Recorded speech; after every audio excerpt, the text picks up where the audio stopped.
আমি তোমাকে বলছি আমার শাড়ি লাগবে, শাড়ি নিয়ে আসছি আমার জন্য। পুরো ওয়ার্ড্রপ ভর্তি আমার শাড়ি। বাবার জন্য কিনলাম, মার জন্য কিনলাম, আমার কি ইচ্ছা করে না যে আমার বউর জন্য কিনি। তোমাকে আমি বলছি আমার শাড়ি লাগবে। তোমার মতো গাধা মানুষ আমি আমার লাইফে আর একটাও দেখি নাই। এখন পর্যন্ত তুমি সেই লোন শোধ করতে পারো নাই, আমার জন্য শাড়ি নিয়ে আসছো, মার জন্য শাড়ি নিয়ে আসছো। আস্তে কথা বলো না। আর শফিক, আমি কি কখনো তোমার কাছে কিছু চাইছি? তোমার কাছে কি একটা বার মনে হয়নি যে তোমার বাবা অসুস্থ, তাকে তোমার চেন্নাই পাঠাইতে হবে, তোমার লোন শোধ করতে হবে? তোমার কাছে কি তোমার শাড়ি কিনা, বাবার জন্য জিনিসপত্র কিনা, ঘড়ি কিনা, এগুলো কি খুবই ইম্পর্টেন্ট ছিল? মাসে 10-12 তারিখের পরে যখন টাকাটা শেষ হয়ে যায়, আমি জানি আমি কিরকম করে রান্না করে সামলাই। আমার চাপা কষ্টটা আমি কাউরে বলতে পারি না। আমার নতুন শাড়ির থেকে আমার জামার জুতা কেনাটা বেশি দরকার ছিল। তোমার জুতাটা ফিতে সেলাই দিয়ে দিয়ে পড়তেছে, একটা নিজের কথা ভাবছো। আমি তো জানি তোমার কত কষ্ট হয়, তুমি সবার জন্য ভাবো। আমার আর এগুলো দেখতে ভালো লাগে না। শোনো, পৃথিবীতে যে মানুষগুলো সব নানান রকম বাধা আসে, বিপত্তি আসে, আল্লাহ তাআলা সবচেয়ে বেশি পরীক্ষা করে সব মানুষের। কি খবর তোরা? এই রনি, কেমন আছো তুমি? ভাইয়া, রনি আমাকে নিয়ে মালদ্বীপ যাবে তো, তাই ভাবলাম তোমাদের কাছে দুদিন থেকে যাই। রনি, তাহলে বসো মা, আমাদেরকে আপ্যায়ন করো। অফিসের সময় হয়ে গেছে, আমি আসি। দেখো রনি, এই গেট লাগাই দাও। দীপা, তুমি রুমে যাও, আমি রান্না বাড়া করছি। ভাবি, রুমটা কি পরিষ্কার করা আছে? হ্যাঁ মা, একদম পরিষ্কার করা আছে। আরেকবার যদি একটু পরিষ্কার করে দিতে, ওর আবার ডাস্ট অ্যালার্জি তো। সমস্যা নেই, আমি আরেকবার রুম পরিষ্কার করে দিচ্ছি।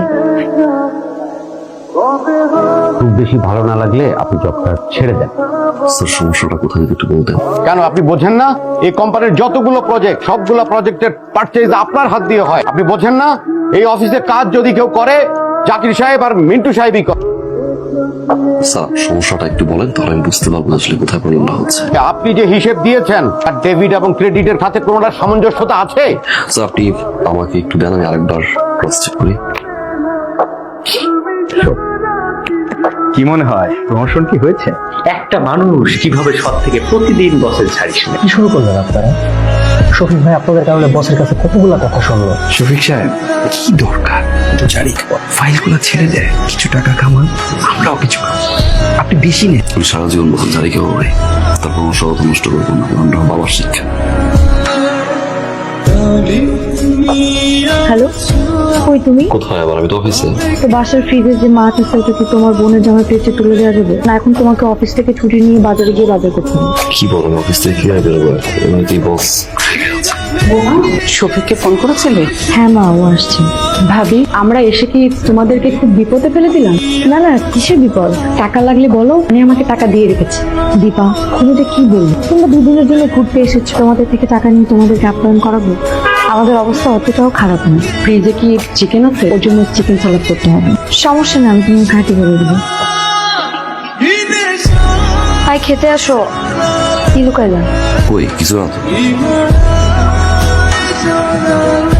যে টাকাটা মাসে খরচ করার কথা ছিল সেই টাকাটা নিয়ে নিছো, তাই না? না, ওই লোনের কিছু টাকা দিতে হবে না। তুমি মোটেও ওটা লোনের টাকা পরিশোধ করার জন্য না। তোমার বোনের জামাই আসছে, শপিং করে দেওয়া লাগবে, সেই জন্য তোমার টাকাটা নিচ্ছ। বোনের জামাই আসছে, দুপুরবেলা খাওয়ার সময় তাকে 12টা থেকে 13টা আইটেম দেওয়া লাগবে, বিকেল বেলা থেকে ফ্রুটস দেওয়া লাগবে, আবার রাতের বেলা থেকে 12টা থেকে 13টা আইটেম দেওয়া লাগবে। ওগুলো টাকা কোথেকে আসে? আমার বাবা যে অসুস্থ, এটা কি মাথায় আছে? এক কাজ করো, আমার ড্রয়ারে কিছু স্বর্ণের জুয়েলারি আছে, সেল করো। একটা কথা বলার ছিল বলো। ভাই, আমি কালকে চলে যাবো। চলে যাওয়া মানে তুমি? ভাই, আসলে যে আমার একটা আর্জেন্ট কাজ পড়ে গেছে, যেতেই হবে। ভাইয়া, ওর আর্জেন্ট কাজ নাই, ওর এখানে থাকতে সমস্যা হচ্ছে, এসি ছাড়া ঘুমাতে পারে না তো, তাই। ভাই, কিছু মনে না করলে একটা কথা বলি, একটা এসি লাগিয়ে দিয়ে যাই। বাবা তো অসুস্থ, আমার লাগে না। তাহলে ভাই, আমরা যে রুমটাতে থাকি সেটাতে এসি লাগবে। বাড়িওয়ালা একটু ঝামেলা করে। সমস্যাটা বাড়িওয়ালার নাকি মাসে মাসে অনেক টাকা বিল আসবে সেটা? ভাই, আমি ঘুমোতে যাচ্ছি, আমার প্রচুর ঘুম ধরেছে। ভাইয়া, রনি তো তোমাদের ঘুরতে যাবো, ওকে কিছু গিফট দেওয়া উচিত ছিল না? তোর মাথায় আছে? আচ্ছা, আমি কালকে অফিসে ফিঙ্গার পাঞ্চ করে কিছু shopping করে। আরেকটা কত ব্যাংক ছাড়া কিছু ইউজ করো না, এটা তুমি জানো। দেখতেছি। এখন ব্যাপার একটু কমছে। একটু আচ্ছা, মা, ব্যথা কমছে? ব্যথা এখন না হয় কমেছে, কিন্তু প্রতিদিনই তো এরকম ব্যথা ওঠে। আমার তো ভয় করছে। তো ডাক্তার বলেছে খুব দ্রুত বাইরে নিয়ে চিকিৎসাটা করিয়ে ফেলতে। আমার মনে হয় দেরি করা ঠিক হবে। তোর বাবার যে জমিটা আছে সেটা বিক্রি করে ফেল। তোর বাবাই যদি না থাকে তাহলে ওই জমিটা আমি কি করবো বল? মা, কত কষ্ট করে জমিটা কিনছে, আমি একটা দেখি, আমি ব্যবস্থা করি।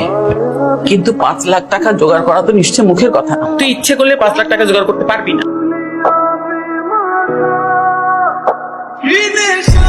এটা কি দিয়েছেন আপনি? কেন file? Product rate market rate থেকে অনেক বাড়াই দিচ্ছে, ঠিক করে দেন। মার্কেট রেট বসানোর দায়িত্ব আমার, আপনার কাজ হচ্ছে শুধু সাইন করা। সাইনটা করে আপনি মার্কেট রেট যা আছে তাই বসাবেন প্রোডাক্ট রেট, তারপর আমি সাইন করে দিই। আমার সততা বিক্রি করবো না, আপনি রেট ঠিক করেন, ঠিক করে আপনি আমার ডিসকে পারেন। আপনি আসছেন, আপনার জন্য অপেক্ষা করতেছিলাম। টাকা পাই না, এক্ষুনি আজকে আপনি টাকাটা দিবেন। আমি এখন কোথেকে টাকাটা আপনাকে দিই? টাকা আপনি এক্ষুনি দিবেন। আপনি একটু শান্ত হন ভাই। খবরটা কোনো কথা বলবেন না। আমার কাছ থেকে 70,000 টাকা দিয়ে আপনার বোনের বিয়ে দিলেন, ফাইনাল করেন আমার সাথে। একটা মাস সময়, একটা মাস সময়। ওই মিয়া ময়দান মানে আমাদের সিনের না, আপনি না তুমি শেষে টাকা বের করবো, চিনেন আমারে, চিনেন না? আচ্ছা চিল্লা চিল্লি কিসের? শফিক আর বউয়ের মধ্যে ঝগড়া লেগেছে। হায় হায়, কি বলো?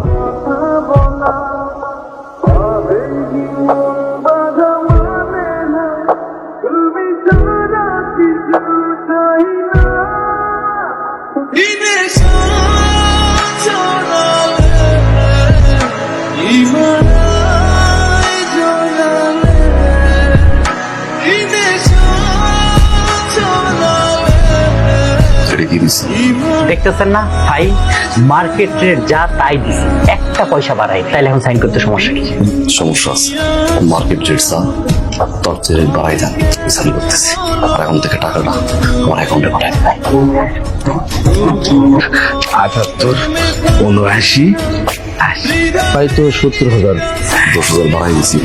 ওয়াও, অসাধারণ অসাধারণ। জি স্যার। ঠিক এবার যদি আমার কোম্পানি একটু লাভের মধ্যে। কই ছিলেন আপনি শফিক সাহেব এতদিন? আমি এমন মানুষই খুঁজছিলাম Shafiq Saheb. Thank you sir. Congratulation Shafiq Saheb. Sir দেখেছিস, বলেছিলাম না সততার একটা দাম আছে। প্রমোশনটা হয়ে গেছে, এখন দেখবি সব লোন একে একে শোধ হয়ে গেছে। বাবা মা আমাকে কেমন লাগছে? যেটা কেমন লাগছে? খুব সুন্দর। আপনাদের ছেলে দিয়েছে। তাই খুব ভালো হয়েছে। আচ্ছা তুমি এতগুলো টাকা কই পেয়েছো? বললাম না, প্রমোশন হয়েছে। প্রমোশনে এত টাকা দেয়? জীবন চলার পথে অনেকগুলো রাস্তা সামনে, না চাইলেও কিছু কিছু রাস্তায় হাঁটতে হয়। যখনই ওইসব রাস্তা তুমি হাঁটা শুরু করবা, তখনই আমার মতো প্রমোশন হয়। কে আসলে? তুমি বসো, আমি আপনাদের কি কে? দরজা খুলেন, আমরা থানা থেকে আসছি। দরজা খুলেন। শফিক, আপনাকে আমাদের সাথে থানায় যেতে হবে। কেন, কি হচ্ছে? আপনার ছেলের নামে মামলা আছে, সে অবৈধ পথে টাকা ইনকাম করে। মানে কি বলছেন এগুলো? 2 দিন আগে যে বিল্ডিংটা ধসে পড়ছে, ওই বিল্ডিংটা বানানোর দায়িত্ব ছিল যারা যে কোম্পানিতে চাকরি করে সেই কোম্পানির। কোম্পানি থেকে এই 3 জনের উপরে দায়িত্ব দিয়ে, এই 3 জন টাকা খেয়ে সব 2 নাম্বার মাল দিয়ে বিল্ডিংটা বানাই। বিল্ডিংটা ধসে পড়ছে আর 18 জন জায়গায়। এখন এনাদের বস এনাদের নামে মামলা করছে। আপনারা আরেকবার একটু যাচাই বাছাই করে দেখুন না। আপনাদের যা বলার কোর্টে গিয়ে বলবেন। এটা হয়তো এটা হতে পারে না।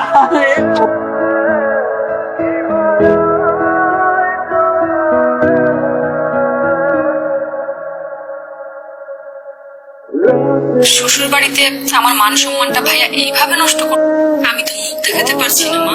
ফেসবুকে ভাইরাল হয়ে গেছে ভাইয়ার বিষয়টা।